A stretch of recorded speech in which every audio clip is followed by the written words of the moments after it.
Hello everyone, this is Piyal Shah once again for you. Hope you all are fine and we are fine as well. In this video, Srijan and Piyush are going to help me. তো সৃজন, আমরা যদি বলতে চাই কি অবস্থা তাহলে এটার ইংরেজি কি হবে? হোয়াটসঅ্যাপ। আপনারা দেখতে পারলেন কি অবস্থা ইংরেজি হলো হোয়াটসঅ্যাপ। তো প্রিয়সী, আমরা অনেক সময় বলে থাকি যে তুমি কি ঠিক আছো, এটার ইংরেজি কি হবে? Are you okay? দেখতে পারলেন যে আমরা অনেক সময় বলে থাকি যে তুমি কি ঠিক আছো, এটার ইংরেজি হলো আর ইউ ওকে? হ্যাঁ সৃজন, আমি ভালো আছি। I am alright.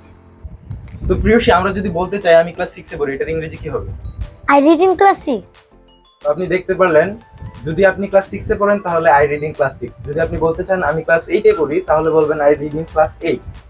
তো প্রিয়সী, আমরা যদি বলতে চাই এটা একটা বই তাহলে এটার ইংরেজি কি হবে? দিস ইজ আ বুক। আপনি দেখতে পারলেন যে আপনি যদি বলতে চান এটি একটি বই তাহলে আপনি বলবেন যে দিস ইজ আ বুক। আপনি যদি বলতে চান এটি একটি কলম তাহলে আপনি বলবেন দিস ইজ আ ফ্যান। আপনি যদি বলতে চান এটি একটি বোতল তাহলে হবে দিস ইজ আ বটল। তো সৃজন, আমরা যদি বলতে চাই এটার দাম কত তাহলে এটার ইংরেজি কি হবে? How much is it? প্রিয়সী, আমরা যদি বলতে চাই এটা 200 টাকা তাহলে এটার ইংরেজি কি হবে? ইটস 200 টাকা। তো আপনি দেখতে পারলেন যদি আপনি বলতে চান যে এটা 200 টাকা তাহলে হবে ইটস 200 টাকা, এবং আপনি যদি বলতে চান যে এটা 500 টাকা তাহলে আপনি বলবেন যে ইটস 500 টাকা। তো সৃজন, আমরা যদি বলতে চাই তুমি কোথায় থাকো এটার ইংরেজি কি হবে? Where do you leave?